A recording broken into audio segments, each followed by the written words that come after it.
പുതുമയാർന്ന കാര്യങ്ങൾ കാണാനും കേൾക്കാനും നമുക്ക് എല്ലാവർക്കും ഒരുപാട് ഇഷ്ടമാണ്. തൻ്റെ ഒഴിവ് സമയങ്ങളിൽ വൈവിധ്യമാർന്ന കരകൗശല വസ്തുക്കൾ നിർമ്മിക്കുന്ന ശോഭന ആൻറ്റിയാണ് ഇന്ന് നമ്മളോടൊപ്പം ചേരുന്നത്. നമസ്കാരം ആൻറ്റി. നമസ്കാരം. കരകൗശല നിർമ്മാണ രംഗത്തേക്ക് ആൻറ്റിയുടെ കടന്നുവരവ് എങ്ങനെയാണ്? ഞാൻ മക്കളൊക്കെ കല്യാണമൊക്കെ കഴിച്ച് എല്ലാവരും അത് ആയിക്കഴിഞ്ഞപ്പോൾ എനിക്ക് ഫ്രീ ആയിട്ട് കുറേ സമയം കിട്ടി. അപ്പോഴെനിക്കിതിൽ യൂട്യൂബിലൊക്കെ കണ്ടപ്പോൾ എനിക്ക് ചെയ്യണമെന്ന് താല്പര്യം തോന്നി. അങ്ങനെ ഞാൻ ചെയ്യാൻ തുടങ്ങിയതാണ്. ഇപ്പോൾ എനിക്കതൊരു ബിസിനസ്സായിട്ട് കൊണ്ടുപോകണമെന്നുള്ള താല്പര്യമാണ്. അങ്ങനെ എന്ത് കണ്ടാലും ഞാനത് ചെയ്യാൻ ശ്രമിക്കും. ആണ് എനിക്ക് ആദ്യമൊക്കെ പടം വരയ്ക്കുമായിരുന്നു. പടം വരയ്ക്കുന്നതിനോടായിരുന്നു താല്പര്യം. അങ്ങനെ കുറേ കുപ്പികളൊക്കെ പെയിൻ്റൊക്കെ ചെയ്യുമായിരുന്നു.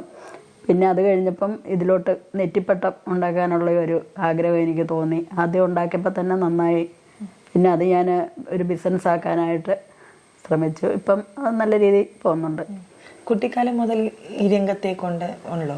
ഇല്ല, അങ്ങനെയൊന്നുമില്ല. കുട്ടിക്കാലത്ത് അങ്ങനെയുള്ള ഒന്നും എനിക്ക് അങ്ങനെ നമുക്കത് ചെയ്യാനുള്ള ഒരു സാഹചര്യമൊന്നും അന്നുള്ള ഒന്നും ഇല്ലായിരുന്നല്ലോ. അന്ന് നമുക്കിങ്ങനെ ഫോണോ അങ്ങനെയുള്ളതൊന്നും കണ്ടിട്ടുമില്ല. നമ്മളിതൊന്നും കണ്ടിട്ട് പോലും ഇല്ലാത്ത ഒരു കാലമല്ലായിരുന്നോ കുട്ടിക്കാലം എന്ന് പറയുന്നത്. എന്നാലും എനിക്ക് പാട്ടിനോടും ഡാൻസിനോടും ഒക്കെ നല്ല ഇഷ്ടമായിരുന്നു.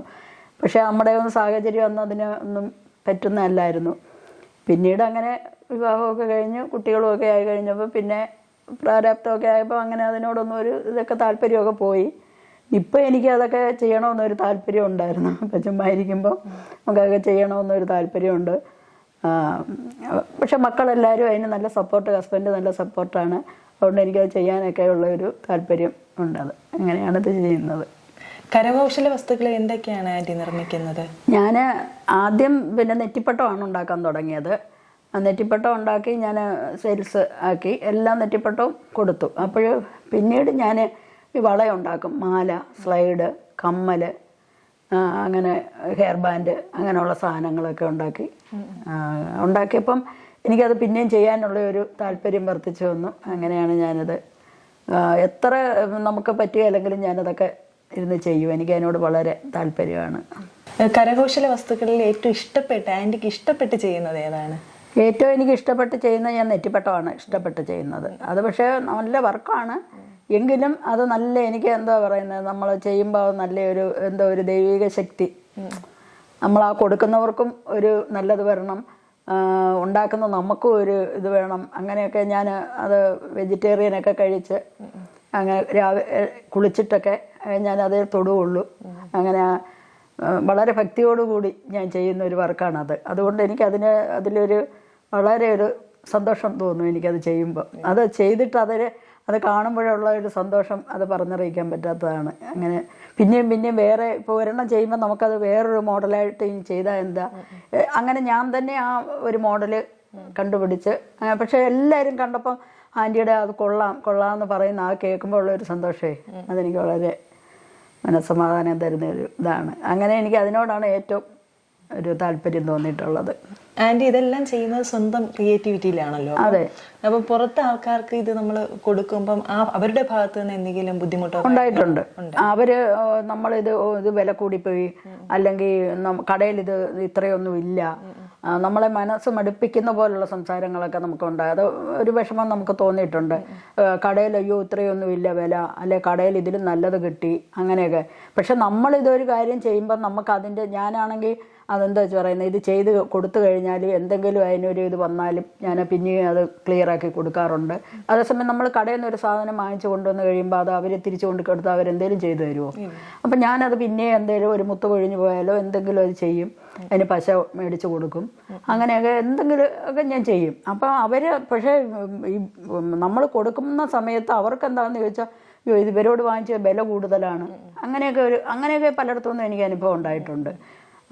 പിന്നെ കുറേ പേരൊക്കെ എനിക്ക് നല്ല സപ്പോർട്ട്, നമ്മൾ പറയുന്ന പൈസ തന്നിട്ടുമുണ്ട്. അത് നമ്മൾ എന്താ ആൻറ്റി ഉണ്ടാക്കിയത് കൊള്ളാം എന്നും പറഞ്ഞ് എനിക്ക് നല്ല സപ്പോർട്ട് തന്നിട്ടുണ്ട് ചിലർ. പിന്നെ എല്ലാ മേഖലകളിലും ഉണ്ടല്ലോ നമുക്ക് അതൊന്നും ഞാൻ അങ്ങനെ കണക്കാക്കാറില്ല. അവരെ ഞാനങ്ങ് തഴയും, അത്ര തന്നെയാണ്, വേറെ കുഴപ്പമൊന്നുമില്ല. എക്സിബിഷൻ അങ്ങനെയുള്ള ഇതിലൊക്കെ ആൻറ്റി ഇത് ചെയ്യുന്ന കരകൗശല വസ്തുക്കൾ വെക്കാറുണ്ടോ? ഞാനിപ്പം പിന്നെ ഇത് വെക്കണമെന്ന് ഈ കുടുംബശ്രീയുടെ സെക്രട്ടറിയാണ് ഞാൻ. അപ്പോൾ അവർ എന്നോട് പറഞ്ഞിട്ടുണ്ട് മാസത്തിൽ ഇതിൻ്റെ ഒരു ചന്ത പോലെയുണ്ട്, അവിടെ കൊണ്ടുപോയി. പക്ഷെ ഞാൻ അതിനൊന്നും ഇതുവരെ പോയിട്ടില്ല. പക്ഷെ ഇനിയിപ്പം നമുക്ക് ഈ ഓണം പ്രമാണിച്ചുള്ള ഇതുണ്ടല്ലോ, മ്യൂസിയത്തൊക്കെ കൊണ്ടുവയ്ക്കാനുള്ള ഒരു സംവിധാനം അവർ ചെയ്തു തരാമെന്ന് പറഞ്ഞിട്ടുണ്ട്. ഞാൻ പക്ഷേ ഇതുവരെ അതിന് പോയിട്ടില്ല. അപ്പോൾ അവർ പറഞ്ഞിട്ടുണ്ട്. പിന്നെ ഇപ്പം ഞാൻ ഈ കഴിഞ്ഞ ഞായറാഴ്ചയുടെ അന്ന് ഒരു മെഡിക്കൽ ക്യാമ്പ് ഉണ്ടായിരുന്നു. അപ്പോൾ അതിന് കൊണ്ടുവച്ച് അന്ന് കുറേ എനിക്ക് സെയിൽസായി. എനിക്കത് വളരെ സന്തോഷം തരുന്ന, അവരെല്ലാവരും അത് കണ്ടപ്പോൾ അയ്യോ നന്നായിരുന്നു എന്ന് പറഞ്ഞപ്പോൾ ഉള്ള എല്ലാവരും ആ വലുതായതുകൊണ്ട് വാങ്ങിച്ചില്ല. പെട്ടെന്ന് ഇത്രയും വലിയ സാധനങ്ങളൊക്കെ കാണുമ്പോഴേ ആൾ വാങ്ങിക്കാൻ മടിക്കും. എന്നാലും അതിൻ്റെ ചെറിയ ഐറ്റങ്ങളൊക്കെ എല്ലാവരും വാങ്ങിച്ചു. പിന്നെ മുത്തുമാല, കമ്മൽ, വള, അങ്ങനെ ബ്രേസ്ലെറ്റ്, അങ്ങനെയുള്ളതെല്ലാവരും വാങ്ങിച്ചു. എല്ലാവരും നല്ല സഹായമൊക്കെ ചെയ്തു തന്നു എനിക്ക് വളരെ സന്തോഷമുണ്ട്. അപ്പോൾ ഇത് ചെയ്താൽ മുന്നേറ്റം ഉണ്ട് എന്നുള്ള ഇനിയും ചെയ്യാൻ പറഞ്ഞു. ഇനിയും ചെയ്യുക. അപ്പോൾ ഇനിയും അവിടെ പരിപാടിയൊക്കെ ഉണ്ടാകുമ്പോൾ ഞങ്ങൾ വിളിക്കാം. ആൻറ്റി ഫോൺ നമ്പരൊക്കെ വാങ്ങിച്ചു. അങ്ങനെയൊക്കെ വളരെ സന്തോഷം തോന്നിയൊരു ഇതാണ് എനിക്കത്. ഇനി ഈ ബിസിനസ് ഇതൊരു ബിസിനസ്സായിട്ട് ആൻറ്റി എടുക്കുകയാണെങ്കിൽ ഏത് രീതിയിൽ മുന്നോട്ട് കൊണ്ടുപോകാനാണ് ആൻറ്റി?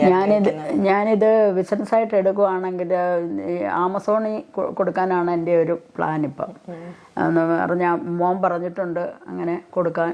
നമ്മൾ അതിനൊരു GST ഒക്കെ എടുക്കണം, അതിനെന്തോക്കെ ഉണ്ട്. അതെനിക്ക് അതിന് പോകാനൊക്കെ ഒരു മടി. അപ്പോൾ അത് ചെയ്ത് അങ്ങനെ കൊടുക്കാമെന്ന് പറഞ്ഞു. ഇപ്പോൾ ഇവിടെയൊക്കെ ആകുമ്പോൾ നമുക്ക് വിൽക്കുന്നതിന് ഒരു പരിധി ഉണ്ടല്ലോ. ഒരു വീടുകളിൽ എന്നൊക്കെ പറഞ്ഞാൽ ഒരെണ്ണം വാങ്ങിച്ച് കഴിയുമ്പോൾ പിന്നെ ആരും വാങ്ങിക്കില്ലല്ലോ. അപ്പോൾ എന്നോട് പറഞ്ഞു, അമ്മ ഇനി ഒരുത്തർക്കും ചോദിക്കുമൊന്നും വേണ്ട, ഇതിങ്ങനെ നമുക്ക് ബിസിനസ് ചെയ്യാമെന്ന് പറഞ്ഞു വെച്ചിരിക്കുന്നത്. അങ്ങനെ അതുകൊണ്ട് ഞാൻ കുറേ ഇങ്ങനെ ചെയ്ത് ഇനി ഓണത്തിന് കൊണ്ടുപോകാനായിട്ടാണ് കുറേ വർക്ക് ചെയ്ത് വെച്ചിരിക്കുന്നത്. പിന്നെ ഇപ്പോൾ ഒരാൾ എന്നോട് ചോദിച്ചിട്ടുണ്ട് ഒരു കട അങ്ങേരും ഇങ്ങനെ ഓൺലൈൻ ബിസിനസ് ചെയ്യാൻ വേണ്ടി. പിന്നെ 2 പേരെന്നോട് ചോദിച്ചു, അവർ കട ഇങ്ങനെ അവർ കൊടുക്കാം, ഇങ്ങനെ ഉണ്ടാക്കി കൊടുക്കാൻ പറഞ്ഞ്. അപ്പം മോൻ അതിന് താല്പര്യമില്ല. അപ്പം അമ്മ സ്വന്തമായിട്ട് കൊടുക്കാനാണ് അവൻ പറയുന്നത്. ആൻറ്റി ചെയ്യുന്ന കരകൗശല വസ്തുക്കളിൽ ഏറ്റവും കൂടുതൽ ഡിമാൻഡ് ഉള്ളത് ഏതിനാണ്? ഡിമാൻഡ് ഉള്ളതിന് ഈ നെറ്റിപ്പട്ടത്തിന് തന്നെയാണ് ഡിമാൻഡുള്ളത്. നെറ്റിപ്പട്ടത്തിന് തന്നെ എല്ലാവരും നല്ലൊരു. ഇതിന്റെ റേഞ്ച് എങ്ങനെയാണ് ഇത് തുടങ്ങുന്നത്? ഇതിൻ്റെ പിന്നെ നമ്മൾ അത് ചെറിയ റൗണ്ട് നമ്മൾ വിഗ്രഹങ്ങളൊക്കെ മേടിച്ച് ഇങ്ങനെ ഫോട്ടോകളൊക്കെ വാങ്ങിച്ച് വെച്ച് അങ്ങനെ റൗണ്ട്, അതിനൊക്കെ നമ്മൾ 500 രൂപ വിലയിട്ടാണ് അത് കൊടുക്കുന്നത്. ഇതൊരു 750 രൂപ 700 രൂപ. പിന്നെ കുറച്ചൊക്കെ ചോദിക്കുന്നവർക്ക് കുറച്ച് കൊടുക്കും. സ്റ്റാർട്ടിങ് വരുന്നത് 500 ആണ്. അതെ. ആൻറ്റിക്ക് എല്ലാവിധ സപ്പോർട്ട് നൽകുന്ന കുടുംബത്തിനെ കുറിച്ചൊന്ന് പറയൂ. എൻ്റെ ഹസ്ബൻഡിൻ്റെ പേര് ശിവാനന്ദൻ എന്നാണ്. പുള്ളിക്ക് ബിസിനസ് ആയിരുന്നു.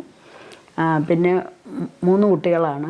കുട്ടികളെ 2 പേരെയും പെൺകുട്ടികളാണ്. 2 പേരെ വിവാഹം കഴിച്ചയച്ചു.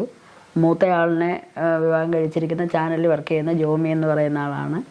പിന്നെ ഇളയാളിനെ വിവാഹം കഴിച്ചിരിക്കുന്നത് KSFയിലാണ് പുള്ളി വർക്ക് ചെയ്യുന്നത്.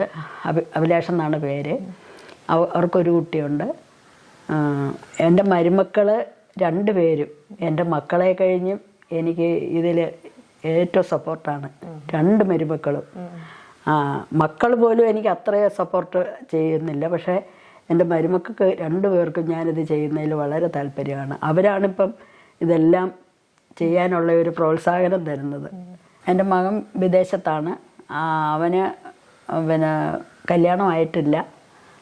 കല്യാണമൊക്കെ ആലോചിച്ചുകൊണ്ടിരിക്കുന്നു. ഇനിയിപ്പം അടുത്ത സെപ്റ്റംബറിൽ വരും. ഇനി അവനെനിക്ക് അവിടെയാണേലും വളരെ സപ്പോർട്ടാണ് എനിക്കിതിന്. ഇതൊക്കെ ചെയ്യാൻ വേണ്ടി എല്ലാ സപ്പോർട്ടും അവൻ ചെയ്യുന്നുണ്ട്.